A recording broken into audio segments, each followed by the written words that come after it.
Muy buenos días, colegas de la región.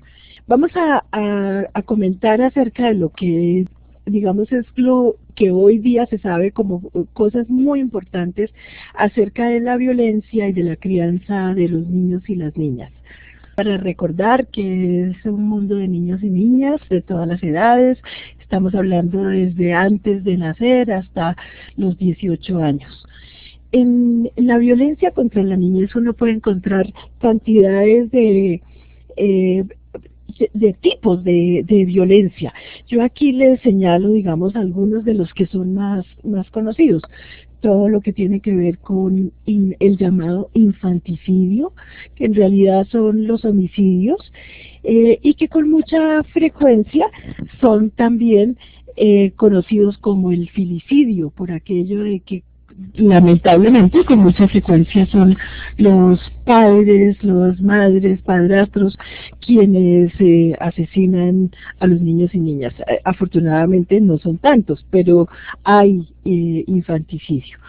Hay otro tipo de violencia contra la niñez que es los denominados abusos. Pueden ser el abuso físico, el psicológico, el abuso sexual. Hay otra violencia que a veces, de esos vamos a hablar ahora un poco con mayor detalle. Hay un tipo de violencia que es la negligencia, que es cuando teniendo uno los medios para poderle dar todas las cosas a los niños y las niñas, todo, para cumplir con sus derechos, uno no lo hace y uno está en esa obligación. Es el caso de padres, madres, maestros, pero también de nosotros, los profesionales, cuando no hacemos lo correcto frente a los niños y las niñas. Hay una violencia que la conocemos como el castigo corporal. Es parte de lo que sería el abuso físico y psicológico, pero tiene una característica, la vamos a mirar con más detalle, pero es que las personas creemos que es correcta, que se puede castigar a los niños físicamente o corporalmente y que eso es para bien de los niños. Vamos a mirarla con detalle. Otra violencia que tenemos es cuando se habla de los castigos humillantes y degradantes, que tiene que ver igualmente con el abuso psicológico, cuando para que un niño o una niña se comporte como uno quiere, se le humilla o se le dicen cosas que son degradantes a su persona. La explotación sexual, que todos conocemos a veces como explotación sexual comercial, en donde los niños son usados sexualmente, los niños y las niñas, y en estos tiempos de ahora no solamente es comercial, sino también, por ejemplo, por internet.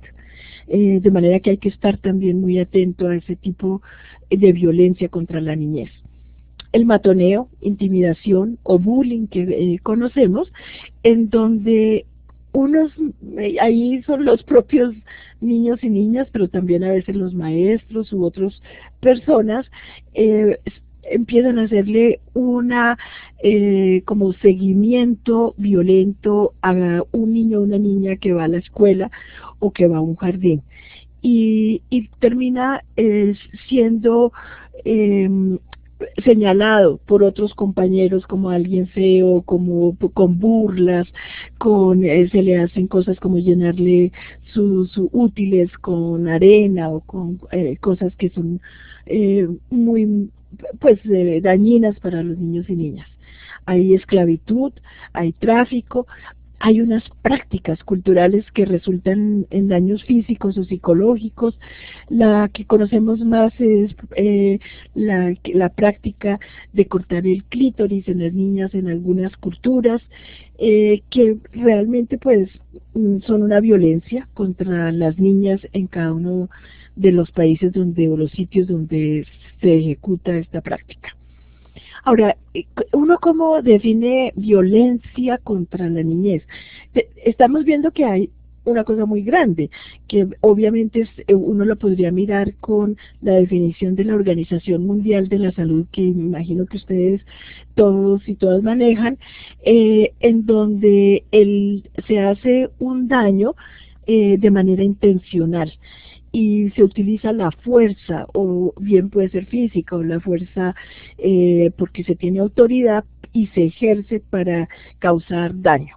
En el caso de los niños y las niñas, ahí como estábamos viendo toda esa cantidad de violencias, las Naciones Unidas, en el estudio específico que hizo sobre el tema, la definió como es una forma de violencia que desde las personas adultas se realiza con la intención de disciplinar para corregir o cambiar una conducta no deseable y sustituirla por conductas socialmente aceptables y que las personas adultas consideran importantes para el desarrollo de la niñez y la adolescencia.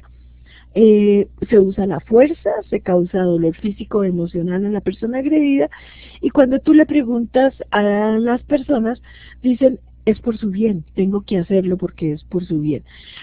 Pero hoy día se sabe que esa violencia es una forma incorrecta de relacionarse con los niños y las niñas. En el caso de nosotros, los que estamos trabajando en Child Fund, vamos a hablar siempre de que nosotros estamos a favor de la protección. Y cuando estamos hablando de protección, es la protección integral de los derechos, la garantía de que esos derechos se cumplan para todos y todas. Y es un poco como todos los derechos para todos los niños y todas las niñas. Cuando trabajamos en protección, no solamente actuamos cuando ocurre la violencia, sino que también buscamos prevenir las violaciones a esos derechos, ampliamente al derecho a la salud, al derecho a la educación, al derecho a la participación, al derecho a estar protegidos contra la violencia. Y buscamos la restitución inmediata de esos derechos que en algún momento pudieron haber sido vulnerados. Me parece importante también señalar que se trata de reducir riesgos al bienestar de niños y niñas, logrando que esos derechos de los que hablamos sean una realidad. De manera que vamos a mirar en uno de los entornos donde uno esperaría que los niños y niñas están más protegidos en sus hogares, con sus familias, qué es lo que a veces pasa y cómo podemos ayudar a esos padres y madres, cuidadores, abuelos, abuelas también, tíos, tías, hermanos mayores, para que haya realmente una protección y se les dé oportunidades para desarrollarse mejor a los niños y las niñas. Yo creo que todos los que son padres y madres y los que no, los conocen porque fueron hijos necesariamente, que no es fácil ser padre o madre, requiere dedicación en tiempo, atención, paciencia, mucha sabiduría, responsabilidad, mucho amor y otra serie de habilidades que uno se pregunta, bueno, ¿yo dónde las adquiero? ¿Cómo hago para tenerlas?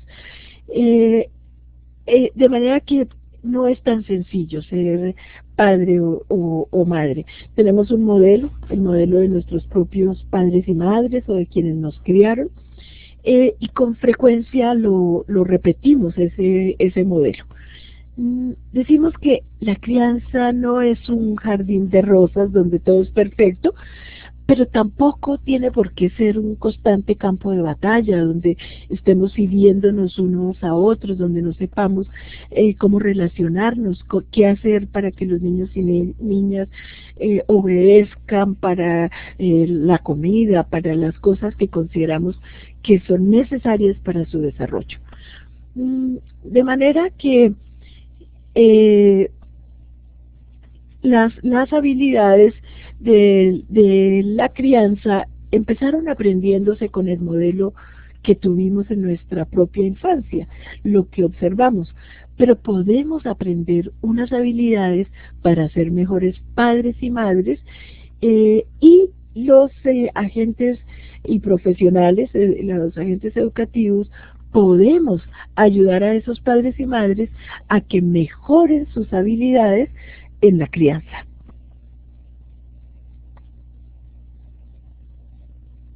Mucho tiempo como les decía, se pensó que el castigo físico o corporal era una buena forma de educar a los hijos e hijas. Hoy se sabe perfectamente que dar palmadas, golpear, dar correazos, pellizcos o cualquier otro uso de la fuerza física contra los niños y niñas, además de ser una violación del derecho a la dignidad humana y a la integridad física, está totalmente equivocado.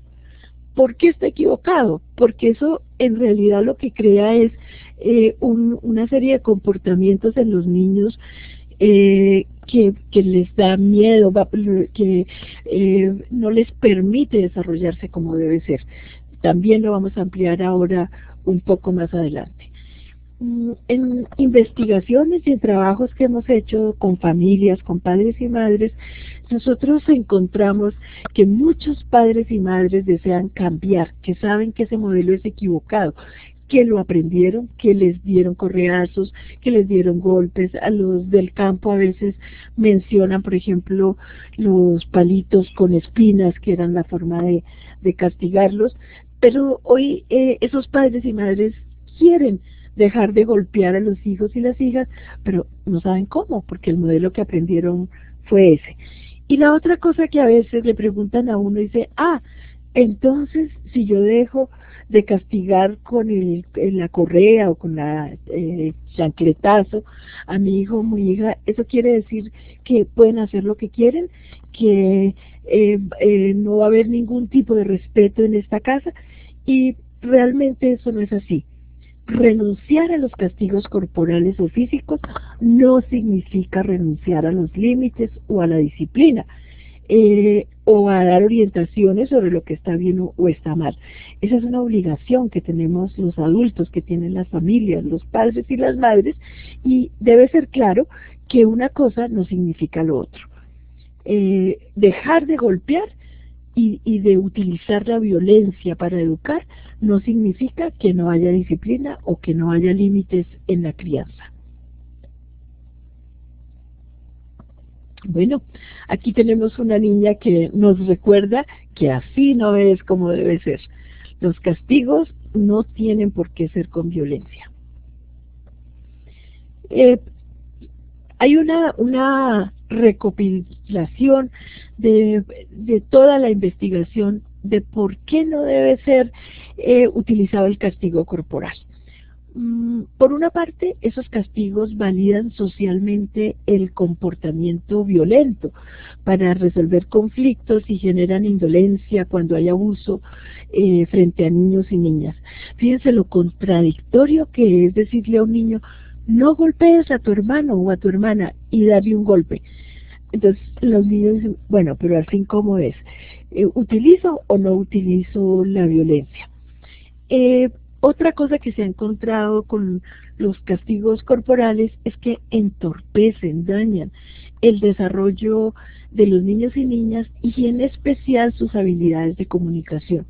Los niños empiezan a tener dificultad para hablar, para expresarse, para comunicar sus ideas, prefieren volverse muy callados, o por el contrario, gritan o hacen comportamientos que molestan porque también son de tipo agresivo. Y así, cuando uno castiga corporalmente, uno lo que está haciendo es estimular las conductas agresivas en los niños, y se supone que lo que queríamos era que eso no pasara, que no hubiera golpes, ni hubiera una serie de comportamientos que pueden ser difíciles de los niños o niñas.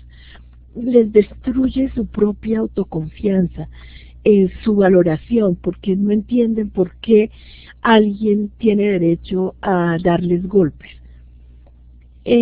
Además, fíjense que realmente ese tipo de castigos ignoran la capacidad que tienen las niñas y los niños para comprender y distinguir lo correcto de lo incorrecto a través de una guía apropiada. O sea, se subvalora la capacidad de los niños. Generan relaciones destructivas basadas en la fuerza, y eso trae una consecuencia muy compleja, y es que obstaculiza la confianza dentro de la familia. Puede ser que los niños obedezcan o parecen obedecer, pero dejan de creer y de confiar en los adultos que por excelencia debieron protegerlos. Lo que comentábamos, validan socialmente el comportamiento violento para resolver conflictos, generan indolencia, dañan y entorpecen el desarrollo de niñas y niñas, destruyen su autoconfianza, su sistema interno de autovaloración. ¿Qué podemos hacer para crear un ambiente positivo, para promover esa protección, para que no pase eso en la crianza? Lo primero es que tenemos que recordar que los niños y niñas son personas en evolución, en pleno desarrollo.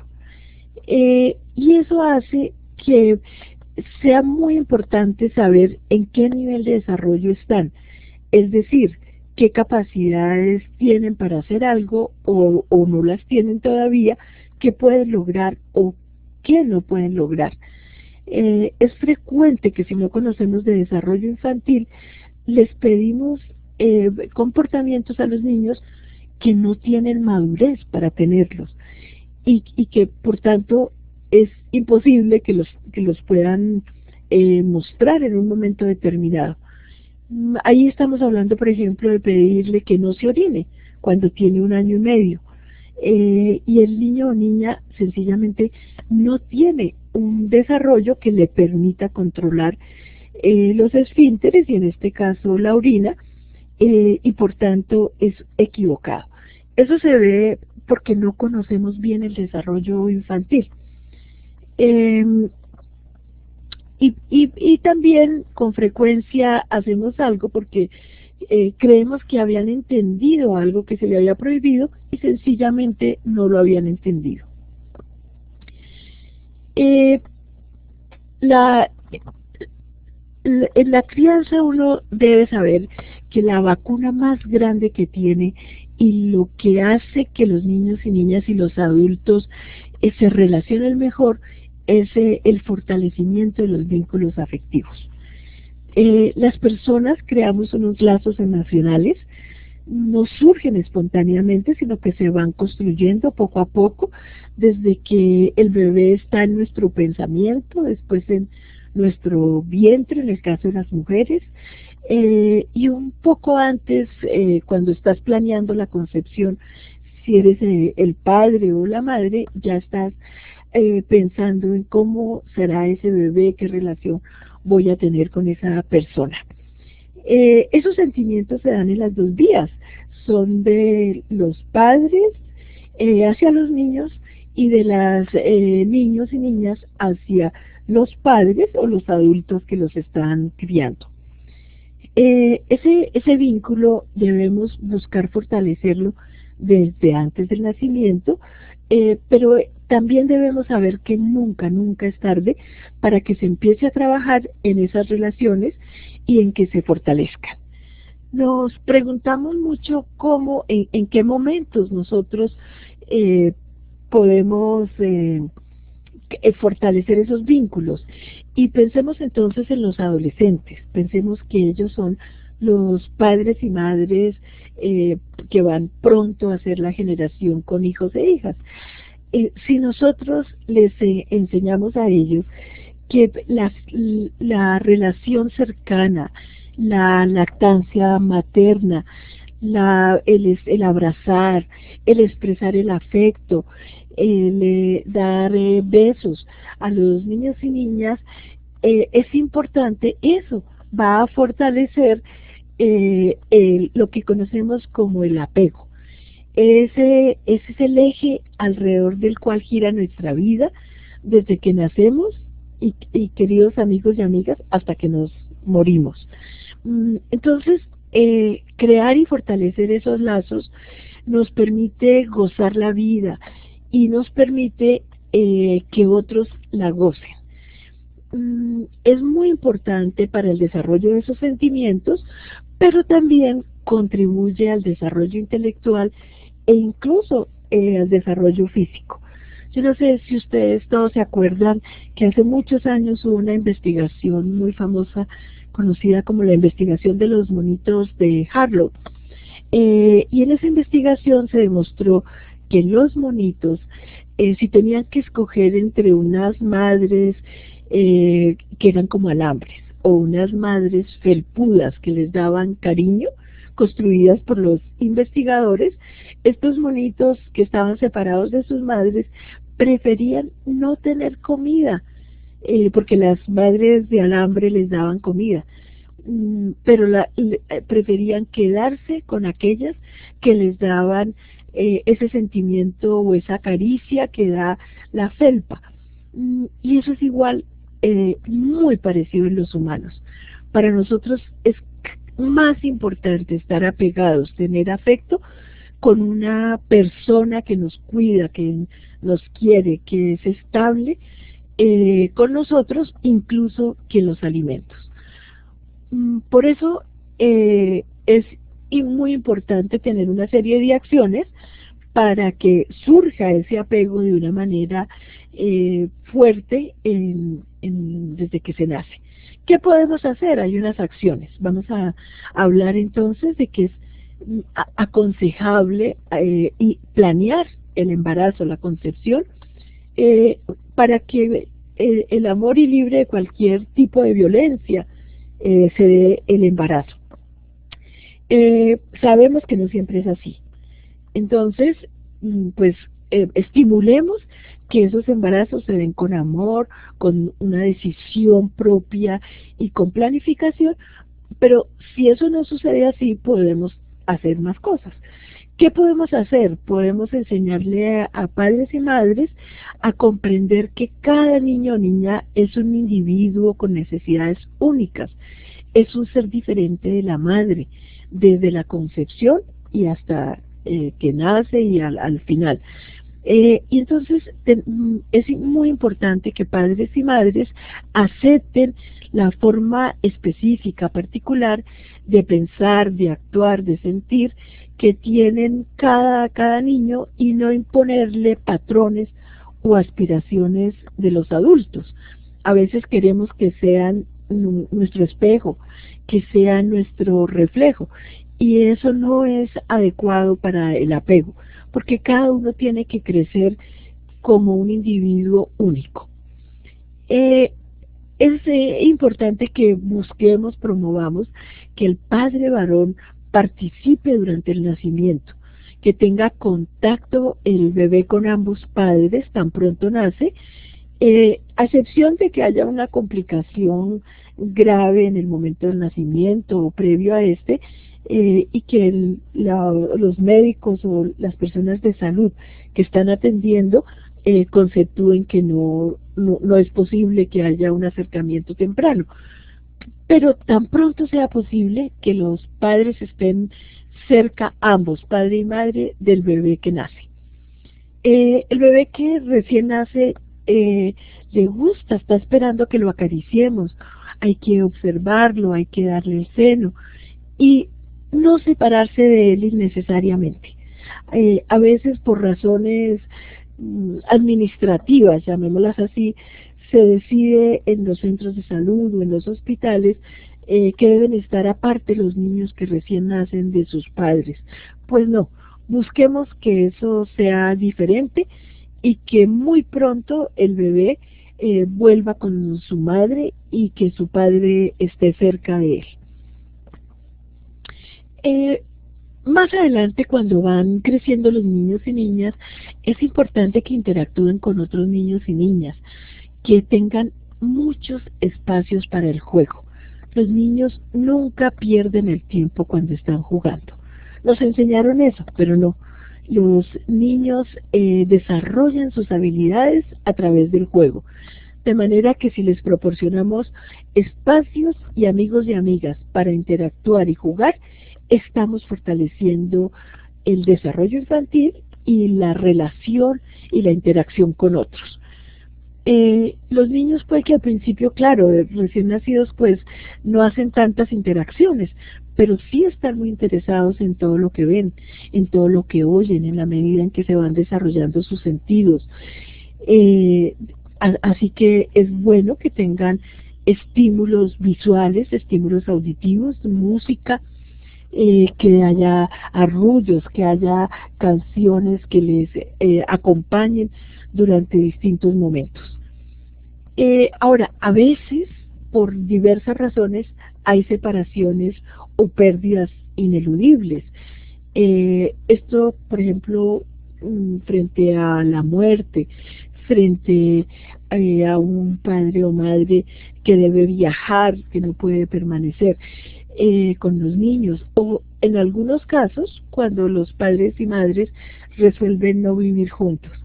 Pero no por eso hay que dejar de que los niños expresen sus sentimientos. Hay que hablar con ellos sobre estas situaciones. Y cuando los niños tienen alguna discapacidad, hay que buscar que las personas que conocen más acerca de esto, lo que conocemos como los expertos, puedan orientar a esas familias acerca de cómo apoyarlos para que su desarrollo sea el mejor posible. Muy bien, entonces, recuperando, hemos estado hablando de todo lo que tiene que ver con el afecto, con las relaciones, con las habilidades de los niños y con las posibilidades que les demos para que estén cerca de una figura que sea de apego, de cuidado, que sea constante y que los quiera y los ame. Esa figura casi siempre son los padres, pero si no la hay que ayudar a que haya otra figura con esas características. Decíamos que los castigos eran una parte violenta, un modelo que no debe ser, pero de todas maneras lo que tenemos que tener claro es que no porque consideremos que los castigos corporales son violentos, no establezcamos normas. En ese caso lo violento es no establecer las normas, porque te dejan como en un vacío, sin saber qué es lo que tienes que hacer, qué es lo correcto, cómo tengo que comportarme.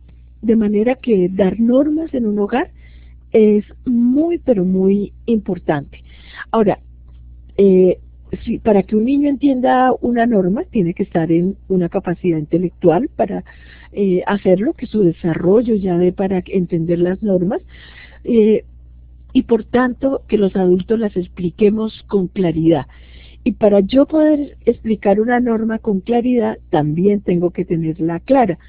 Y hay que verificar si el niño o la niña la entendió. Si le dijiste, quiero que estés en la casa antes de las 6 de la tarde, puede ser que los niños no tengan claridad en las horas. Entonces, a lo mejor hay que decirles, quiero que estés antes de que el sol se oculte en la casa. Y esas cosas hay que ayudarles a los padres a entender y a que revisen si los niños y niñas entendieron la norma que le pusieron. Las normas deben ser razonables, deben ser claras. No hay que hacer un listado eterno de normas, deben ser pocas, para que los niños puedan tenerlas en su memoria y los adultos puedan ayudarles a recordar cuáles son. Y deben ser flexibles, ¿no? No son absolutas. Pueden cambiarse si se encuentra que no son posibles de cumplir. Hay otra cosa que es importante en los vínculos afectivos y que no lo debemos olvidar, y es seleccionar muy bien a las personas que nos ayudan en casa, para que esas personas sean de confianza, que no vayan mientras los padres y madres salen de la casa o trabajan, que esas personas que los reemplazan los castiguen o los golpeen. Y no hay que amenazar a los niños y niñas con abandonarlos. Eso no los hace más independientes, todo lo contrario, los vuelve dependientes de los adultos.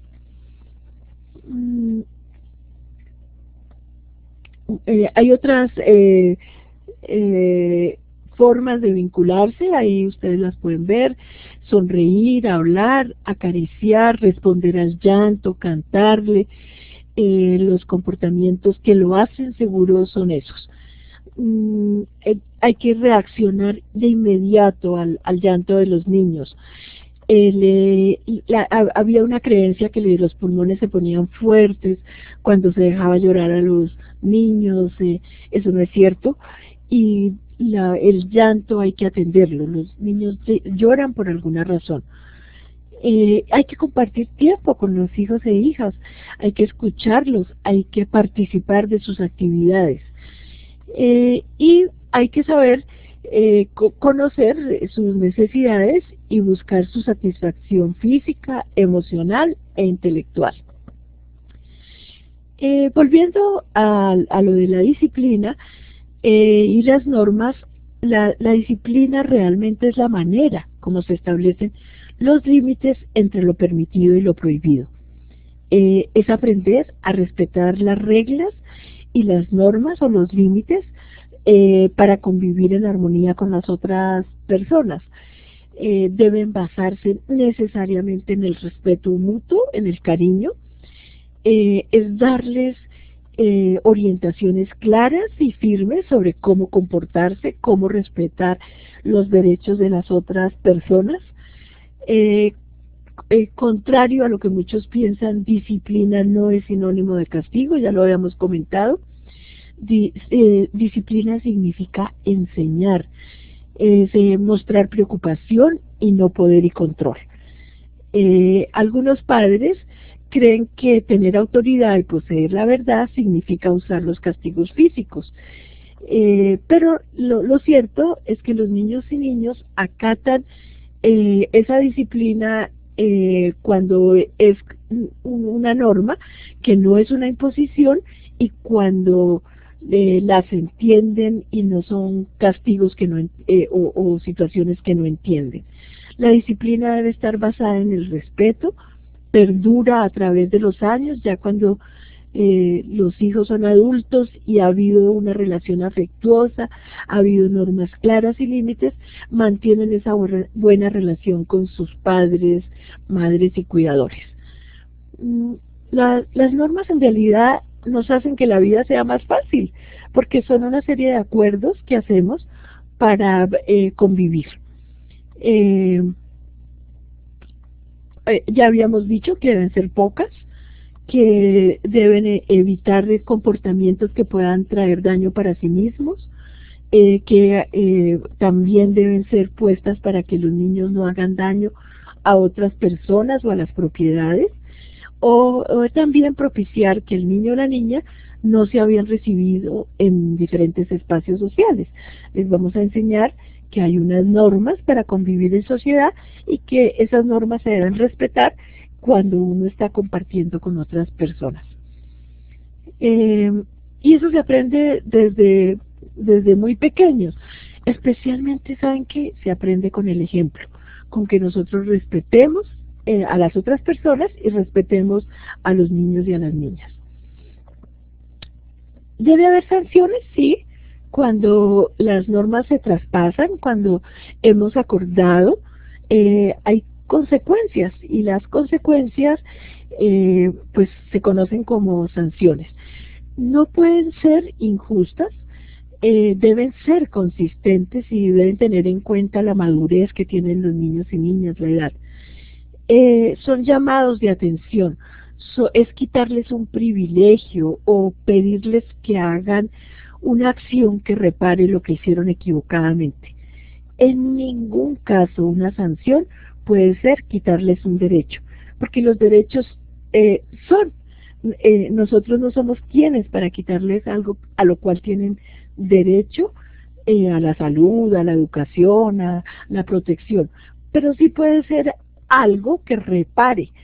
Si golpearon a alguien, pues pedirle disculpas, llevarle alguna flor, una pequeña regalito, un dibujo hecho por ellos para reparar cuando han gritado a alguien o se han manifestado agresivamente con otras personas.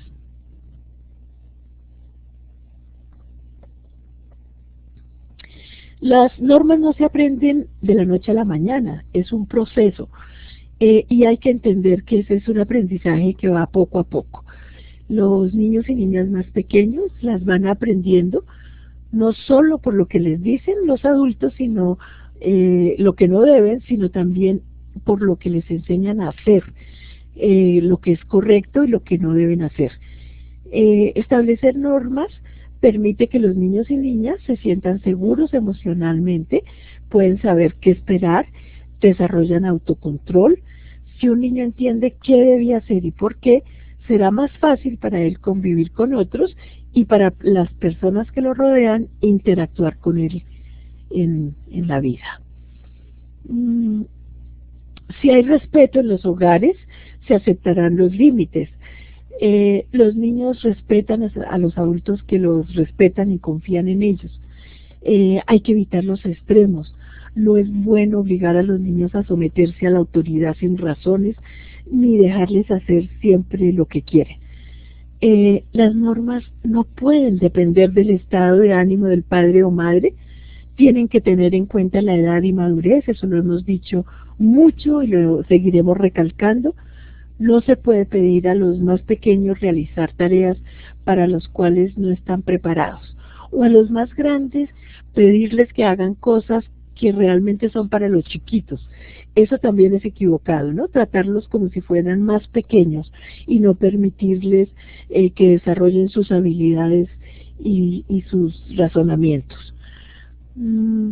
Ya hablamos de que los bebés lloran porque les ocurren que tienen algo, porque están asustados, hay que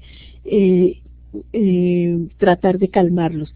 Pero también es muy importante saber que si un niño o una niña llora y llora y llora, hay que buscar ayuda, porque eso es muy frecuente en los más pequeñitos, que no sabemos por qué están llorando. Entonces ya lo calmaste, ya le quitaste el frío o le quitaste el calor, porque a lo mejor era calor lo que tenía, le diste de comer y el niño o la niña no se calma.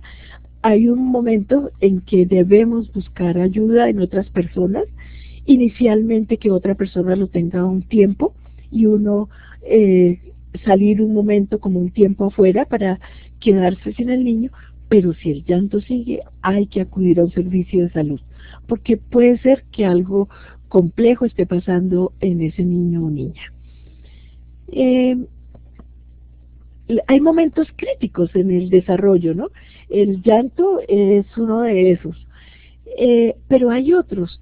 Estoy viendo aquí como repetida la diapositiva, vamos a ir con otra. Entre los 7 y los 15 meses, los niños, por ese apego que han desarrollado, también desarrollan miedo a los desconocidos.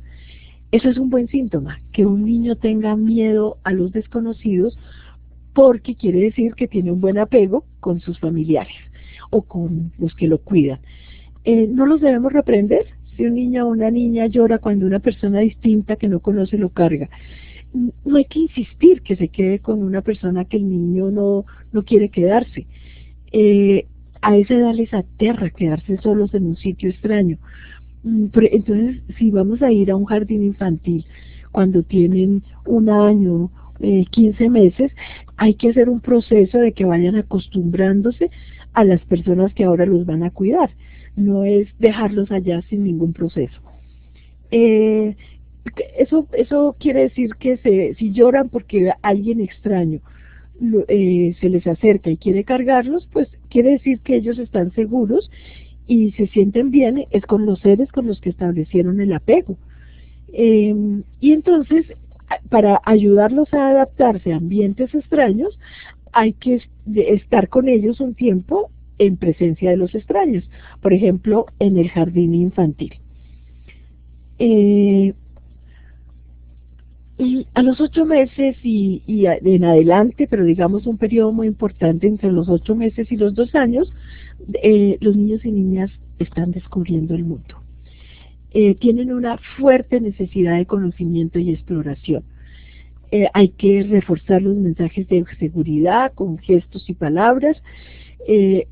puede hacerse una señal con la mano de no, no, y repetirlo una y otra vez cuando intente tocar algo que no debe, por ejemplo, las conexiones eléctricas de la casa, los computadores, responder con atención a las preguntas que se le hace, enseñarle las partes del cuerpo, estas son las manos, los deditos, hacer preguntas sobre el mundo que los rodea. Y como veníamos hablando de la violencia, recordar que las preguntas y la necesidad de conocer el mundo de los niños y niñas es lo natural.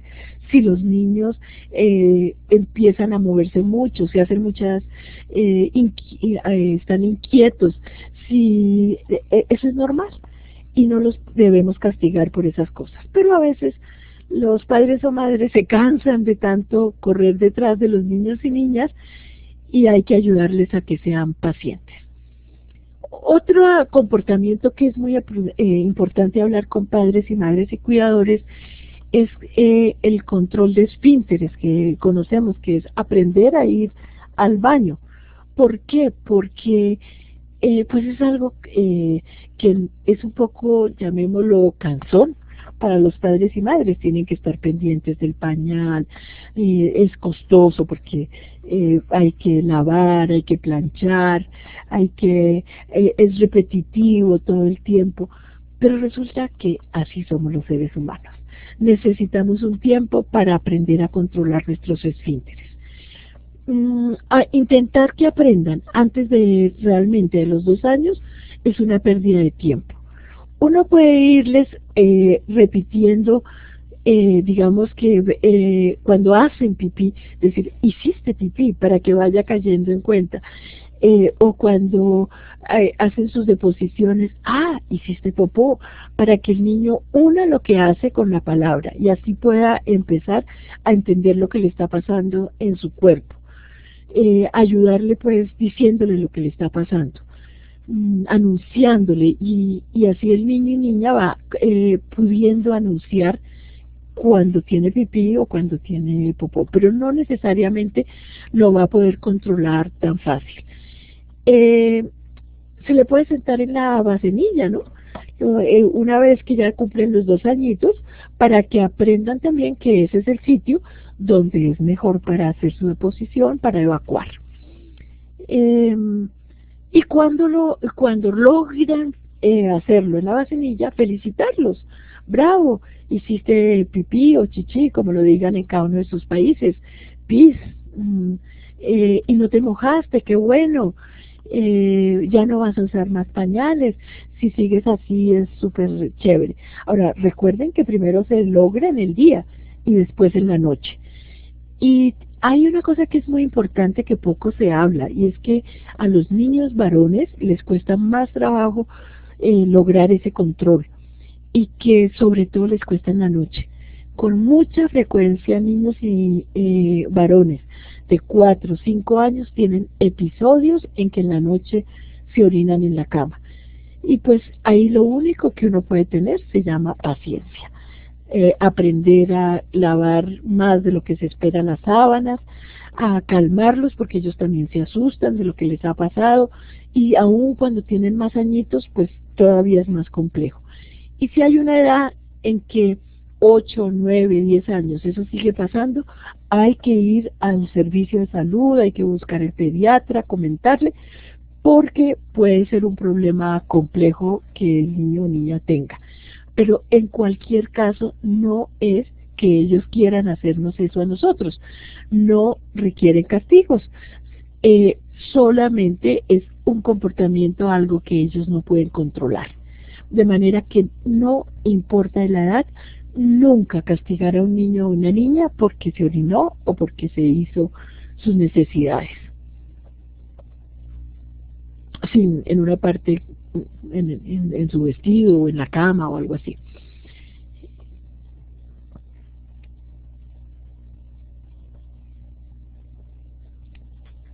Bueno, ahí ya vamos a tener que los niños empiezan a ir a los jardines infantiles, a las guarderías o a las escuelas en algunos casos. Y esas habilidades no son fáciles de adquirir.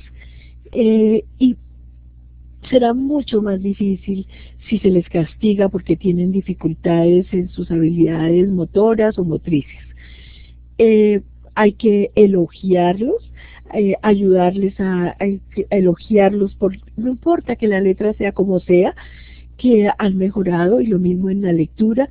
Solamente corríjale las palabras que leen incorrectamente, recuérdele los sonidos, y sobre todo, más que enseñarles, léales cuentos y historias, y ayúdeles a que desarrollen la imaginación con historias.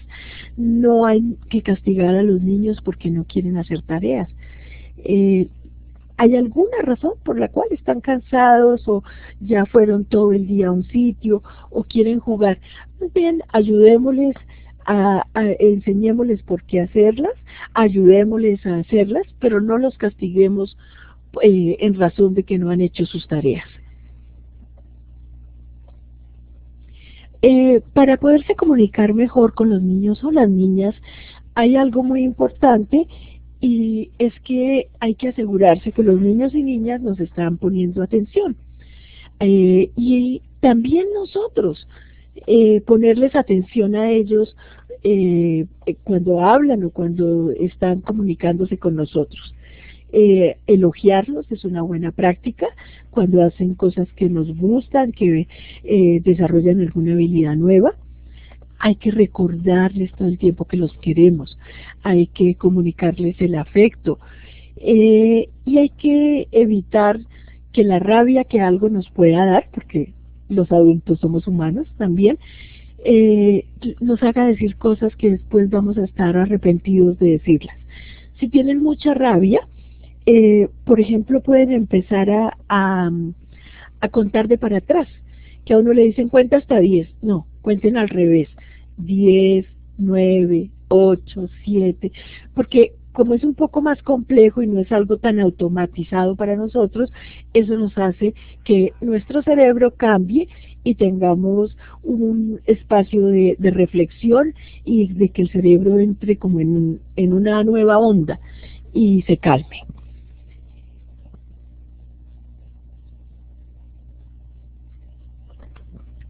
Eh,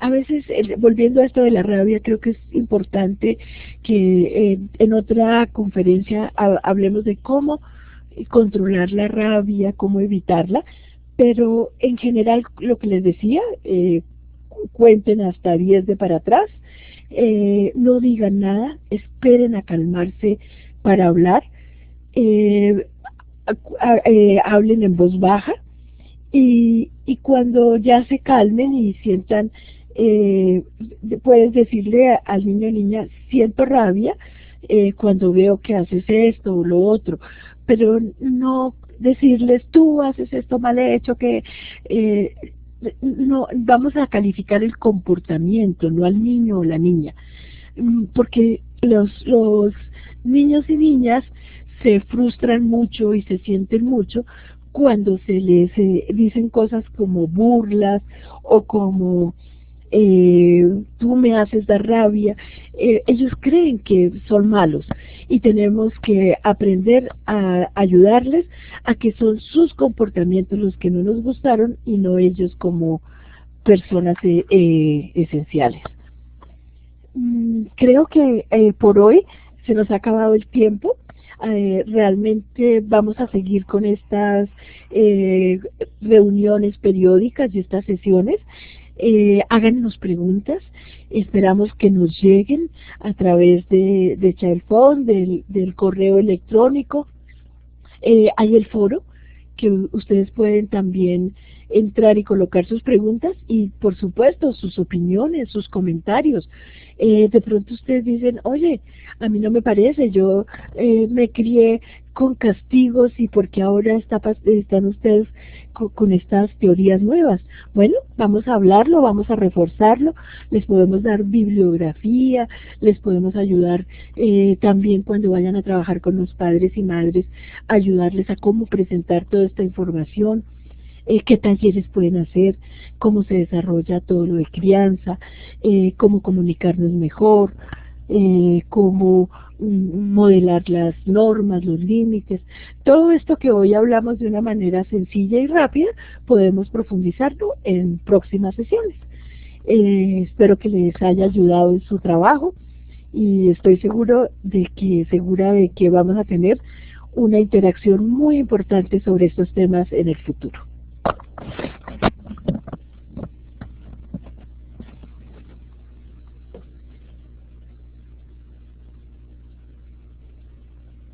Aquí.